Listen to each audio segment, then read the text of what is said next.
आज का जो मेरा टॉपिक है मैं आपको बताऊंगी। सर मेरी आवाज डबल आ रही है? आज का जो ठीक है, आज का जो मेरा टॉपिक है मैं बताऊंगी कॉन्स्टिपेशन। कॉन्स्टिपेशन के क्या इसके रिस्क फैक्टर होते हैं और इसको हम कैसे जो है वो डाइट के थ्रू जो है वो हम क्योर कर सकते हैं। नॉर्मली सबसे पहले अगर हम बात करें कॉन्स्टिपेशन जो कब्ज होती है, ये एक डिजीज नहीं है बल्कि ये क्या है, ये एक सिम्टम्स है। ठीक है, इसको हम सिम्टम कहते हैं। कॉन्स्टिपेशन हम उस कंडीशन को कहते हैं अगर कोई पर्सन जो है अगर वीक में जो है वो 3 टाइम से अगर कम स्टूल पास कर रहा है तो इस कंडीशन को हम क्या कहेंगे, कॉन्स्टिपेशन कहा जाता है। कॉन्स्टिपेशन जो है कब्ज में बेसिकली होता क्या है कि जब भी कोई पर्सन जिसको कॉन्स्टिपेशन होती है, कब्ज होती है, उसको क्या होता है कि जब वो स्टूल पास करता है, फिसिस को पास करता है, तो उसको फिसिस को पास करने में क्या होता है कि डिफिकल्टी होती है। जब उसको मुश्किल पेश आती है अपने फिसिस को स्टूल को पास करने में, तो एक इसका ये सिम्टम्स आता है। दूसरा ये होता है कि उसका जो है वो एक इसका सिम्टम ये होता है कि समटाइम इस कंडीशन में क्या होता है, ब्लॉटिंग वगैरह भी हो जाती है कॉन्स्टिपेशन में। ठीक है, और दूसरा इसका सिम्टम्स ये आता है कि सम टाइम जो है जब कॉन्स्टिपेशन के दौरान क्या होता है कि जो हमारा जो स्टमक होता है, जो हमारा वो बहुत ज्यादा फुलनेस हुआ होता है। ठीक है, जो हमारे इंटेस्टाइन्स वगैरह होती हैं कि पर्सन जो होता है वो अपने आप को बेटर फील नहीं करता। सम टाइम इसमें सिम्टम्स आ जाते हैं, नोजिया भी होना स्टार्ट हो जाता है, बॉडी जो है वो बड़ा अपने आप को हैवी जो है इस कंडीशन में फील करती है जब कॉन्स्टिपेशन होती है। तो सम ये भी होता है कि सम टाइम एनस जो वहां पे जब वो स्टूल को पास करते हैं उस जगह पे क्या होता है कि पेन जो है वो भी पर्सन को फील होती है जब वो स्टूल को जो है वो पास करता है। और जो पर्सन होता है जिसको कॉन्स्टिपेशन होती है वो कंप्लीटली तौर पे अपने जो फीसेस है उसको जो है वो मतलब बाहर नहीं निकाल सकता। ठीक है, इसके अलावा अगर हम बात करें तो कॉन्स्टिपेशन जो होती है इसकी मेन रीजन जो है वो क्या है, इसकी कॉजेज जो है वो किन किन पर्सन को हो सकती हैं, कौन से ऐसे रिस्क फैक्टर हैं जो कि कॉन्स्टिपेशन की वजह बनते हैं। वो लोग जो कि अपनी डाइट के अंदर क्या करते हैं, फाइबर रिच डाइट नहीं लेते, रेशेदार जो गजाएं होती हैं उनको जो अपनी डाइट के अंदर नहीं कंज्यूम करते, तो उसकी वजह से जो है वो कॉन्स्टिपेशन जो है वो होती है। एक इसकी ये रीजन होती है। दूसरा ये होता है कि जब हम बहुत ज्यादा जो है वो फूड के अंदर जो है वो गैप देते हैं, तो उसकी वजह से भी क्या होता है कि कॉन्स्टिपेशन जो है वो होती है। तीसरी बात क्या आता है कि वो लोग जिनका बिल्कुल भी फिजिकल एक्टिविटी लेवल नहीं होता, जिनका सेडेंटरी लाइफस्टाइल होता है, सेडेंटरी हम इस कंडीशन को कहते हैं कि जो बिल्कुल वॉक वगैरह एक्सरसाइज वगैरह नहीं करते। ठीक है, तो उन लोगों को जो है वो कॉन्स्टिपेशन का इशू रहता है। नेक्स्ट इसका एक रिस्क फैक्टर आता है कि मोस्टली जो है वो लोग जो बहुत ज्यादा ट्रैवलिंग करते हैं। ट्रैवलिंग में बेसिकली होता क्या है कि हमारा जो है जब मतलब ट्रैवलिंग करता है तो प्रॉपर जो है वो मील की टाइमिंग जो है वो नहीं होती, प्रॉपर टाइम पे जब पर्सन जो है वो मील वगैरह नहीं लेता, वाटर का जो इनटेक जो है वो प्रॉपरली नहीं होता, तो उस कंडीशन में जो है वो ट्रैवलिंग जब हम करते हैं तो उस कंडीशन में भी कॉन्स्टिपेशन हो सकती है।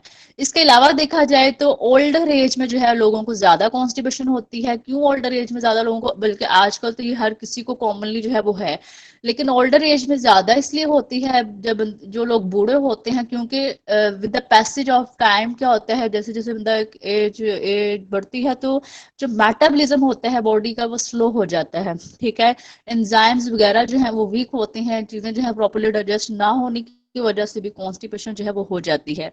इसके अलावा अगर हम बात करें तो ड्यूरिंग प्रेगनेंसी में जो है वो भी कॉन्स्टिपेशन हो जाती है, क्योंकि ऑब्वियसली फिटस का जो है वो जो बेबी होता है उसका प्रेशर पड़ा होता है मदर के जो यूट्रस वगैरह पे, तो उसको जो है वो फूड्स वगैरह की प्रॉपर डाइजेशन वगैरह ना होने की वजह से मदर को अक्सर जो है वो ड्यूरिंग प्रेगनेंसी जो है वो कॉन्स्टिपेशन का इशू रहता है। ठीक है, इसके अलावा अगर हम बात करें वो लोग जो कि बहुत ज्यादा जो है वो उनका क्या होता है कि पानी जो है वो इनका इंटेक जिनका डेली रूटीन के अंदर ज्यादा नहीं होता, इनको कॉन्स्टिपेशन होती है। ऑब्वियसली जब बॉडी जो है जब हम पानी नहीं पीते तो जो हमारा स्टूल होता है वो क्या करता है कि वो जितना भी हमारी बॉडी के अंदर मॉइस्चर वगैरह रहता है उसको जो है वो अब्जॉर्ब वगैरह कर लेता है।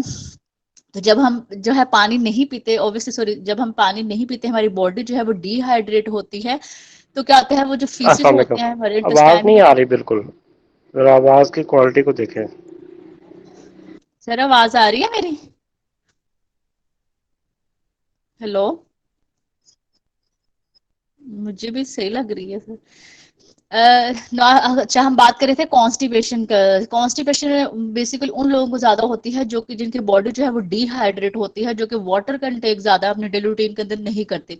एटलीस्ट जो है वो कम से कम 8 से 10 से 12 ग्लास पानी तो लाजमी पीना चाहिए हमारे बॉडी को हाइड्रेट रखने के लिए।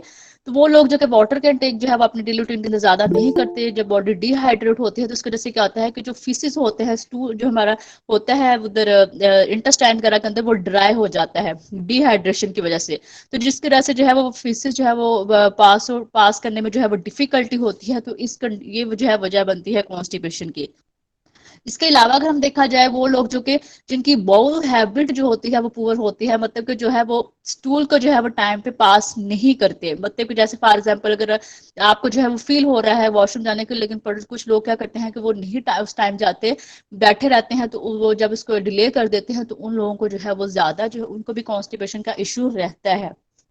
इसके अलावा अगर हम देखा जाए तो जो लोग बहुत ज्यादा कंसंट्रेटेड फूड वगैरह का इस्तेमाल करते हैं, लाइक अगर हम बात करें जैसे कंसंट्रेटेड कार्बोनेटेड ड्रिंक्स वगैरह हो गई, या इससे हम बात करें जितनी भी ये मैदे वगैरह की चीजें होती हैं, तो उनको जो है वो इसका इशू होता है। ठीक है। इसके अलावा अगर हम बात करें तो यहाँ पे जो पॉइंट आता है, बहुत ज्यादा कैफीन वगैरह लेने की वजह से भी क्या होता है कि हमारी बॉडी जो है वो डिहाइड्रेट हो जाती है टी वगैरह के, तो उसकी वजह से भी जो है वो बॉडी डिहाइड्रेट होने की वजह से कॉन्स्टिपेशन का इशू होता है। नॉर्मली तौर पे अगर हम देखा जाए तो वो लोग जो कि बहुत ज्यादा लेग्जेटिव यूज करते हैं, लेग्जेटिव बेसिकली जैसे हम बात करते हैं कि ये लूज मोशन वगैरह के लिए मेडिसिन जो है वो ली जाती है ड्यूरिंग कॉन्स्टिपेशन, तो वो जब वो लोग छोड़ देते हैं तो उसके बाद जो है उनको जो है अ, उसके बाद जो है वो जब वो लेग्जेटिव लेना लोग छोड़ देते हैं, तो बाद में जो है वो उनकी कॉन्स्टिपेशन जो है वो ज्यादा जो है वो स्वेयर हो जाती है।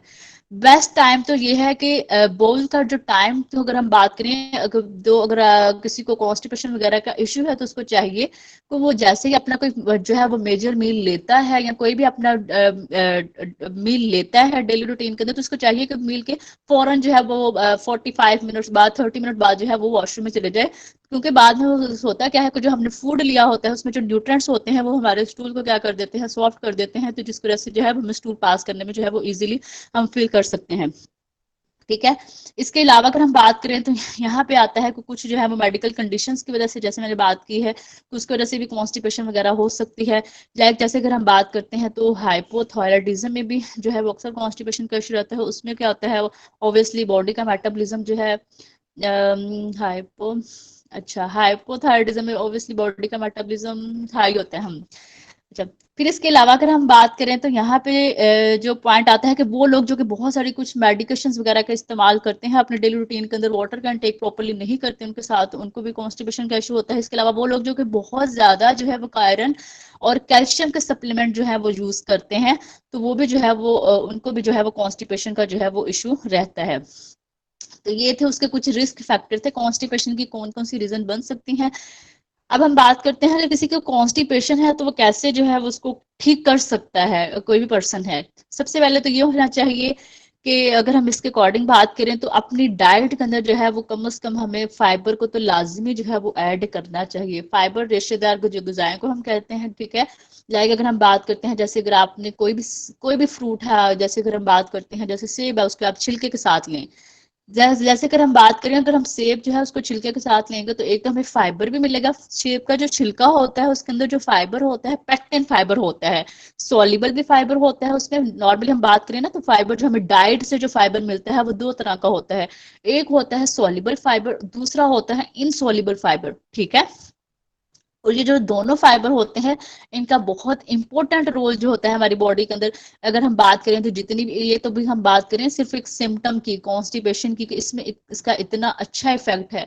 लेकिन अगर हम बात करें तो जितनी भी ये क्रोनिक डिजीजेस होती हैं, हाइपरटेंशन है, डायबिटीज है, हाइपरलिपिडीमिया है, कोई भी कैंसर वगैरह है, फाइबर का उसमें भी बहुत अच्छा जो है रोल है। या ओबेसिटी वगैरह है, फैट की बहुत ज्यादा एक्यूमुलेशन है, फाइबर का बेसिकली काम ही क्या होता है कि उसने हमारी जो बॉल की जो मूवमेंट होती है उसको बेटर करना होता है, हमारा जो मेटाबॉलिज्म होता है उसको बेटर करना होता है, हमारी बॉडी से जो एक्स्ट्रा कोलेस्ट्रॉल होता है, जो फैट जो चर्बी वगैरह होती है उसको बाहर निकालना होता है। तो फाइबर जो है जिनको कॉन्स्टिपेशन है, एटलीस्ट उनको तो फाइबर को अपनी, बल्कि सबको जो है अपनी डाइट के अंदर जो है फाइबर को तो लाजमी जो है वो ऐड करना चाहिए। नेक्स्ट मैं ये भी बताऊंगी कि कौन सा हम फ्रूट लेंगे तो कितना जो है वो हमें फाइबर जो है वो मिलता है।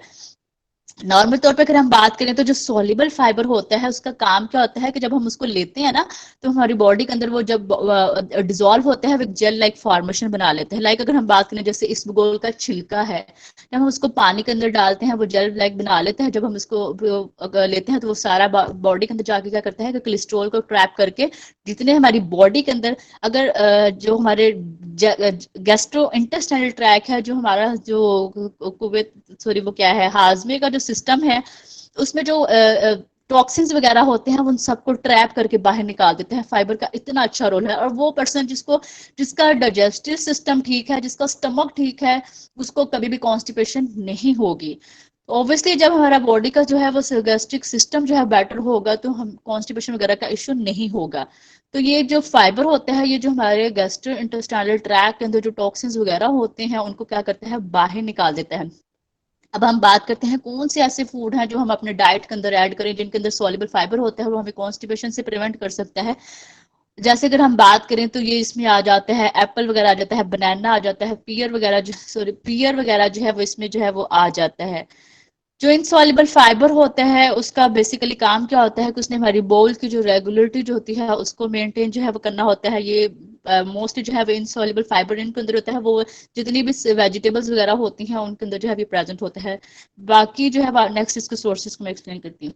नॉर्मल तौर पे अगर हम बात करें तो जो फाइबर होता है इसकी जो आरडीए जो डीआरआई है, जो डाइटरी जिसकी रिकमेंडेशन है जितना इंटेक कितना होना चाहिए एक मैन के लिए और वोमेन के लिए, पर अगर 19 से 50 साल तक जो है उनके लिए कितना जो है वो एक दिन में फाइबर जो है उनको लाजमी अपनी डाइट के अंदर जो है वो ऐड करें ताकि उनकी बाउल की जो मूवमेंट है वो रेगुलेट हो। एटलीस्ट जो है वो 25 से 35 ग्राम तो लाजमी जो है वो अपनी डाइट के अंदर जो है फाइबर को ऐड करें। ठीक है। अच्छा, इसके साथ क्या देखिए जब हम फाइबर डाइट लेते हैं, फाइबर डाइट वो होती है जिसमें कैलोरीज सॉरी इसमें फाइबर तो ज्यादा होते हैं लेकिन इसमें कैलोरीज कम होती हैं। ठीक है। और इसको क्या कहता है कि हमारा जो स्टमक जो होता है वो जल्दी जो है वो फिल हो जाता है। लेकिन अगर हम बात करें कोई भी हम वेजिटेबल सैलेड वगैरह लेते हैं तो हम उनका जब इंटेक करते हैं तो उससे हमारा स्टमक जो है वो जल्दी फिल हो जाता है। लेकिन उसकी अगर हम बात करें तो उसमें कैलोरीज जो है वो कम होती हैं और इससे क्या होता है कि हमारे जो स्टूल का जो वेट है उसको बढ़ाता है और प्रमोट करेगा रैपिडली। जो हमारा ट्रांसिशन टाइम होता है क्लोन के अंदर उसको क्या करेगा ये प्रमोट करता है। ठीक है। इसके अलावा अगर हम बात करें जिनको जो है वो कॉन्स्टिपेशन का इश्यू है, बेस्ट तो उनको ये है कि वो बार्ले जो है जौ का दलिया जो है या जौ की रोटी वगैरह जो है उसको लाजमी रिकमेंड कर, उस ब्रांड वगैरह जो भी ब्रेड वगैरह है अगर उन्होंने लेना है तो उसका रिकमेंड किया जाए। बार्ले को अपनी डाइट के अंदर ऐड किया जाए, जौ का दलिया का। इसके अलावा अगर हम देखा जाए तो जौ का दलिया का इतना अच्छा इफेक्ट होता है कि इसमें एक कंपाउंड होता है बीटा ग्लाइकन। ठीक है। बीटा ग्लाइकन का बेसिकली काम क्या होता है कि उसने हमारी जो गट की हेल्थ होती है उसको बेटर करना होता है और इसका इतना अच्छा रिजल्ट आता है कि ये रिसर्चेज में भी आता है कि ये जो बार्ले है ये इतना अच्छा इफेक्ट करता है कि ये हमारी पूरी बॉडी के अंदर जो टॉक्सिन्स वगैरह होते हैं वो वाले जहरीले मादे जिन्हें हमारी बॉडी के अंदर ऑक्सीडेटिव स्ट्रेस को ज्यादा करना होता है उसको ट्रैप करके बाहर निकाल देता है। तो बार्ले जो है वो उसको जो है वो डाइट के अंदर ऐड करें। इसके अलावा बेसन वगैरह की जो रोटी है उसको ऐड किया जाए। मतलब कि जो अगर आटा अगर आपने लेना है तो आप जो है वो छान के साथ लें, छाने बगैर जो है उसको ना लें। ठीक है। तो ब्रांड वो जो भी ये आपके लिए जो है वो ज्यादा अच्छा होगा। ठीक है। इसके अलावा अगर हम बात करें तो इसमें जो है वो आप डिफरेंट बेस्ट तो ये है कि आप इसमें जितनी भी वेजिटेबल्स वगैरह है उनका इंटेक तो लाजमी करें। स्पेशल तौर पर जैसे कैरेट है, कुकम्बर है, एप्पल वगैरह, गावा अमरूद वगैरह जो है ये हमारे जो बोल की मूवमेंट वगैरह होती है उसको रेगुलेट करता है। अगर इसके लिए बेस्ट ये है कि हमें जो फ्रूट लेना चाहिए ना वो हम उसको ऐसा जो रा की रा फॉर्म में लें। मतलब फॉर एग्जाम्पल अगर मैंने अनार लेना है तो मैं अनार को निकाल के जो है वो खाऊं। अगर मैं उसका जूस लूंगी ना तो उस जूस में बेसिकली होता क्या है, हम किसी भी फ्रूट का जब हम जूस लेते हैं तो उसमें हम 2 से 3 जो है वो हमें फ्रूट तो लाजमी जो है वो ऐड करना पड़ते हैं। एक फ्रूट से कभी भी जूस नहीं बनता। तो जूस जब हम बनाते हैं तो उसमें हमारा सिर्फ पीछे जो है वो ग्लूकोज रह जाता है। फ्रूट के अंदर जो बेसिकली जो शुगर होती है वो होती है फ्रुक्टोज शुगर प्रेजेंट होती है। ठीक है। लेकिन जब हम जूस बनाते हैं तो हमारा सारा जो फाइबर होता है वो तो निकल जाता है। ठीक है। लेकिन पीछे सिर्फ क्या रह जाता है, ग्लूकोज रह जाता है। तो वो सिर्फ हमें जो है वो एनर्जी लेवल देगा, इतने न्यूट्रिएंट्स ऐड देगा, लेकिन हमारा जो फाइबर जो हमें चाहिए है वो हमें नहीं देगा। तो जिनको कॉन्स्टिपेशन होती है उसके लिए जरूरी है कि वो क्या करें कि फ्रूट जो है उसको एज सच रा फॉर्म में जो है वो लें तो ज्यादा अच्छे है। लाइक अगर मैंने बात की जैसे अनार है उसको ऐसा दाने निकाल के उसके जो है वो ले लें। ठीक है। तो गावा वगैरह जो है वो उसको लें। कोई भी फ्रूट्स जो है एक तो जो ओबेसिटी का शिकार है या जिनको डायबिटिक वगैरह है तो ऑब्वियसली उनको डायबिटिक को तो हम कभी भी जूस जो है वो रिकमेंड नहीं करते, ठीक है, क्योंकि एकदम जो है वो ग्लाइसेमिक इंडेक्स इनका बहुत ज्यादा इंक्रीज इनका होता है, तो वो क्या करेगा, उनकी ग्लूकोज को बढ़ा सकता है। तो बेस्ट ये है कि फ्रूट है या कोई भी, अगर आपने जो भी वेजिटेबल जूस लेना है जैसे कैरेट वगैरह का, तो उसको ना लिया जाए बल्कि उसको रॉ फॉर्म में जो है उसको कंज्यूम किया जाए तो ज्यादा अच्छा है, ठीक है। इसके अलावा अगर हम बात करें तो यहाँ पे जो है बात करते हैं कि कुछ फ्रूट है, अगर हम बात करते हैं फाइबर, जैसे मैंने बात की है कि हमें कितना फाइबर जो है वो लेना चाहिए, 25 से एटलीस्ट जो है वो 35 ग्राम तक लाजमी हमें अपनी डाइट के अंदर ऐड करना चाहिए। मैं यहाँ पे कुछ सोर्सेज बताऊंगी कि हम कौन सा फ्रूट लेंगे, कितना लेंगे और हमें कितना फाइबर मिलेगा। अगर हम जो है एक मीडियम जो है वो नाशपाती लेते हैं तो हमें 4 ग्राम फाइबर मिलता है।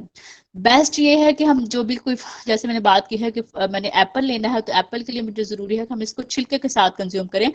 ये आता है कि जो हमारा जो अगर हम होल एप्पल को कंज्यूम करते हैं ना, सेब को पूरा छिलके के साथ खाते हैं, तो एटलीस्ट हमें 9000 न्यूट्रिएंट्स जो है वो मिलते हैं।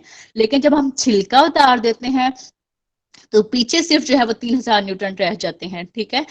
तो अब तो ये है कि बहुत सारी रिसर्चेस बेसिकली होती ही अब इस पे है, छिलके वगैरह पे होती हैं। लाइक अगर हम बात करें तो ऑरेंज है, ऑरेंज के ऊपर जो फाइबर है जो वाइट कलर के होता है उस पे जो है उसका इतना अच्छा इफेक्ट होता है, बल्कि फ्रूट से ज्यादा जो है वो छिलके के अंदर जो है वो फाइटोकेमिकल जो न्यूट्रिएंट्स वगैरह होते हैं जो कि हमें डिजीज से प्रिवेंट करते हैं और जो कि हमारे हेल्थ को बेटर करते हैं। इसके अलावा अगर हम बात करें तो अगर हम स्ट्रॉबेरी जो है वो 1 कप लेते हैं, एक तो स्ट्रॉबेरी की बेस्ट बात यह है कि इसके अंदर एक मेन कंपाउंड होता है एंथोसायानिन जो है वो होता है, ठीक है। तो एंथोसायानिन का जो है वो एंटीऑक्सीडेंट जो है हमारी बॉडी के अंदर इफेक्ट होता है। और एंटीऑक्सीडेंट का मतलब क्या होता है कि इसने हमारी बॉडी के अंदर जो ऑक्सीडेटिव स्ट्रेस है वो वाले फैक्टर जो कि हमारे डैमेज कर रहे हैं हमारे बॉडी के सेल्स वगैरह को, फ्री रेडिकल्स जो होते हैं उनको इसने खत्म करना होता है। तो अगर आप जो है वो 1 कप जो है वो स्ट्रॉबेरी लेते हैं तो आपको 4 ग्राम फाइबर जो है वो मिलता है। नेक्स्ट अगर हम बात करें बनाना के अकॉर्डिंग, बनाना जो है वो ये है कि इसके अंदर एक मेन, अगर हम आप एक जो है बनाना लेते हैं तो इसके अंदर आपको 3 ग्राम जो है फाइटोस्टिरोल जो है मिलता है। मतलब कि ये आपसे जो है वो 3 ग्राम फाइटोस्टिरोल होगा, मतलब कि ये जो कोलेस्ट्रोल वगैरह होता है उसको कम करेगा। बनाना कभी भी फैट गेन नहीं करता, ये डिपेंड करता है कि आप कितना पोर्शन लेते हैं। ऑब्वियसली कोई भी फूड है, कुछ भी है, अगर हम उसको जो है वो उसकी ज्यादा, हम उसको एक टाइम पे उसका हम लार्ज पोर्शन लेंगे, कोई भी फूड है, लाइक अगर हम बात करें, अगर हम कोई भी फ्रूट है, कुछ भी अगर हम उसको लार्ज पोर्शन में लेंगे तो ऑब्वियसली हमारा ग्लूकोज लेवल बढ़ेगा, एक्स्ट्रा ग्लूकोज जो है हमारी बॉडी के अंदर ग्लाइकोजन में कन्वर्ट होगा, फैट की फॉर्म में स्टोर हो जाएगा। कोई भी अगर आप फ्रूट आप उसको अगर नॉर्मल क्वांटिटी में लेते हैं, अगर आप उसकी 1-2 सर्विंग लेते हैं तो आपका कभी भी उसकी वजह से वेट गेन नहीं होगा, ठीक है। तो अगर आप एक बनाना लेते हैं मीडियम, तो ये भी आपको 3 ग्राम जो है वो फाइबर देता है।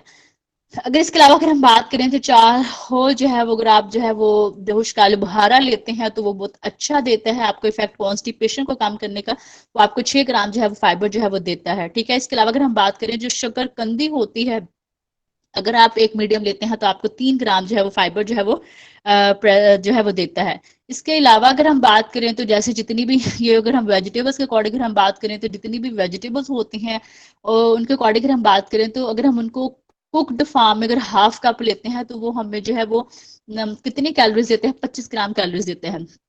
तो अगर हम कोई भी वेजिटेबल सैलेड जो है अगर हम उसको रॉ फॉर्म में लेते हैं या स्टीम फॉर्म में लेते हैं तो वो जो है वो हमें जो है वो 25 ग्राम जो है वो कैलोरीज देगा। तो यहाँ पे आता है कि अगर हमको ये जो है ब्रोकीलाई वगैरह है, अगर हम इसको जो है वो हाफ कप लेते हैं तो ये हमें 2 ग्राम फाइबर देगा। इसके अलावा कैरेट है, हाफ कप लेते हैं तो हमें 2 ग्राम फाइबर देगा। कॉलीफ्लावर है, अगर हम हाफ कप लेते हैं तो हमें ये 2 ग्राम फाइबर देगा। इसके अलावा अगर हम बात करते हैं ब्राउन सीरियल्स जो होते हैं, जैसे मार्केट में डिफरेंट सीरियल्स आते हैं, ओट सीरियल्स हैं, क्वैकर वगैरह के हैं, तो ये जो है ये सारे फाइबर रिच होते हैं। तो अगर हम जो है इसको 1 कप जो है वो अगर हम लेते हैं तो आपको जो है वो 20 ग्राम जो है वो फाइबर जो है वो देता है। इसके अलावा अगर हम बात करें जो ओट्स होते हैं, जे वगैरह, अगर हम आप इसको 1 कप लेते हैं तो आपको ये 4 ग्राम जो है वो फाइबर जो है वो देता है, ठीक है।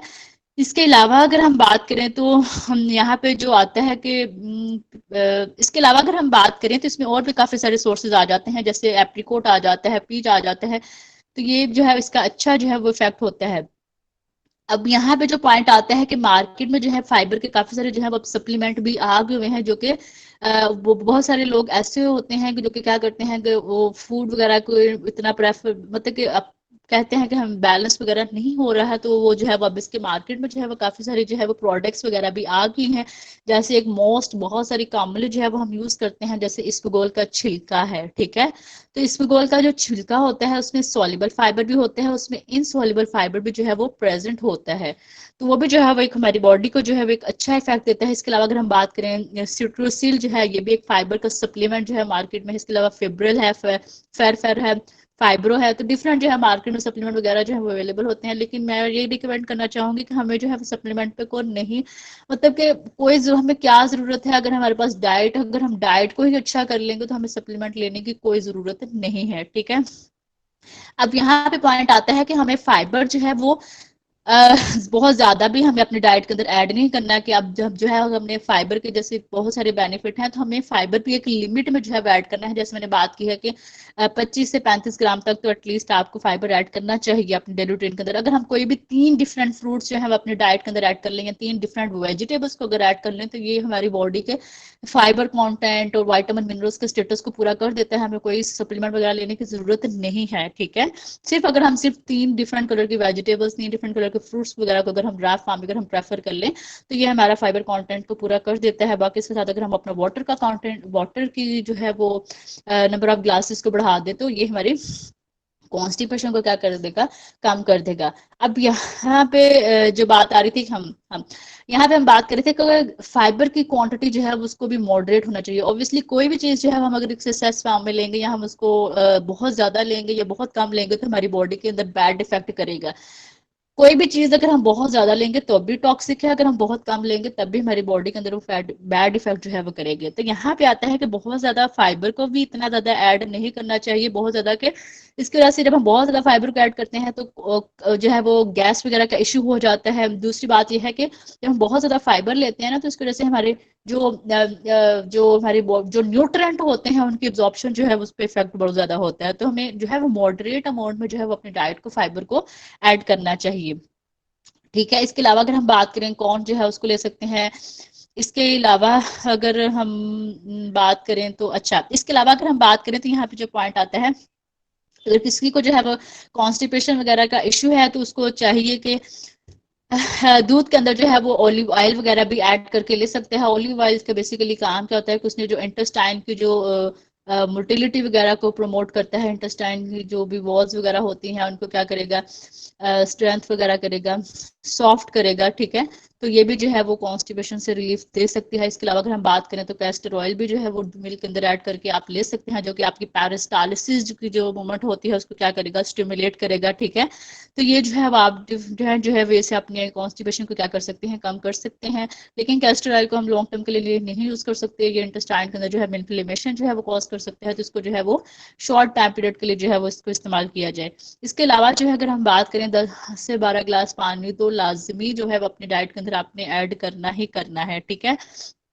इसके अलावा जो है जिनका कॉन्स्टिपेशन है उनको जब जिस टाइम भी मतलब कि फील हो कि उनको वॉशरूम जाने की जरूरत है, अपने वॉशरूम स्टूल के टाइम को जो है वो इग्नोर ना करे, बल्कि उसी टाइम जो है उनको जाना चाहिए, ठीक है। इसके अलावा अगर हम बात करें तो ओके, यहाँ पे पॉइंट आता है कि पेशेंट को जो है वो जिसको कॉन्स्टिपेशन वगैरह होती है उसको चाहिए कि वो अपना फिजिकल एक्टिविटी लेवल जो है वो तो लाजमी जो है वो अपने डेली रूटीन के अंदर ऐड करे। मैं ये नहीं कहना चाह रही कि सिर्फ जो है वो वही फिजिकल एक्टिविटी लेवल मतलब कि वॉक वगैरह करे, एक्सरसाइज करे जिसको कोई डिजीज है या जिसको कोई सिम्टम्स वगैरह है, बल्कि अगर हम एक नॉर्मल पर्सन है, हेल्थी पर्सन है, तो उसको भी अपने डेली रूटीन के अंदर फिजिकल एक्टिविटी लेवल को, वॉक वगैरह को तो लाजमी ऐड करना चाहिए। वॉक के इतने हेल्थ बेनिफिट हैं, ये हमारी क्या करता है, माइंड को जो है फ्रेश करता है, हमारी बॉडी से जो स्ट्रेस हार्मोन्स होते हैं उनको कम करता है। ऑब्वियसली स्पेशली तौर पर जो स्ट्रेस हार्मोन होता है, जो कोर्टिसोल होता है, उसका काम ही क्या होता है कि उसने हमारी बॉडी के अंदर फैट को इकट्ठा करना होता है, और इसका हार्मोन का काम ही क्या होता है कि उसने टॉक्सिन्स को इकट्ठा करना होता है। तो फिजिकल एक्टिविटी लेवल के से क्या होता है, जब हम वॉक वगैरह करते हैं, स्पेशली तौर पर जो मॉर्निंग वॉक वगैरह होती है, वो हमारे माइंड को फ्रेश करती है। हमारा मेटाबॉलिज्म बेसिकली क्या होता है कि जब हम वॉक वगैरह करते हैं तो हमारा जो स्टमक का जो सिस्टम होता है, हमारा मेटाबॉलिज्म जो होता है वो बेटर हो जाता है, ठीक है। तो हमारी जो एपिटाइट होती है वो हमारी बेटर हो जाती है, और जब हमारा एपिटाइट बेटर होगी तो हमें किसी चीज़ का, हमारा स्टमक जो है मेटाबॉलिज्म बेटर होगा, तो कॉन्स्टिपेशन वगैरह का इशू जो है वो नहीं होगा। तो इसको जो है वो लाजमी जो है वो फिजिकल एक्टिविटी लेवल को ऐड करना चाहिए। एट लीस्ट कोई नॉर्मल पर्सन तो कम से कम हर किसी को 30 मिनट तो लाजमी जो है वो एक दिन में वॉक जो है वो लाजमी करनी चाहिए, ठीक है। लेकिन वो आगे से डिपेंड करता है, अगर कोई डिजीज है या कोई ओबेसिटी का शिकार है तो उसकी बॉडी कंपोजिशन पे, उसकी एज पे, उसके सारी जो सिचुएशन पे डिपेंड करता है कि उसको कितनी वॉक वगैरह जो है वो करनी चाहिए, ठीक है। इसके अलावा अगर हम बात करें तो इसमें जो है हमें कौन सी चीजें जो है वो अवॉइड जो है वो करनी चाहिए, जितने मैदा वगैरह है, ब्रेड, पास्ता, पिज्जा वगैरह अवॉइड, ये जितनी भी चीजें होती हैं ये जो है वो कॉन्स्टिपेशन की जो है वजह बन सकती हैं। इसके अलावा अगर हम बात करें तो इसके अलावा अगर हम बात करें, जितने भी रिफाइंड फूड्स वगैरह होते हैं, अल्कोहल, बहुत ज्यादा कैफीन वगैरह जो होता है बॉडी को डिहाइड्रेट कर देती है। रेड मीट जो होता है वो कॉन्स्टिपेशन की वजह जो है वो बन सकता है, ठीक है। तो ये इन सारी चीजों से क्या करना चाहिए ड्यूरिंग कॉन्स्टिपेशन जो है वो अवॉइड जो है करना चाहिए। बेस्ट तो ये है कि इसमें आपने जो है वो फाइबर जो रिच जो डाइट होती है उसको क्या करना चाहिए, ऐड करना चाहिए। ओके सर, मेरा टॉपिक कंप्लीट हो गया।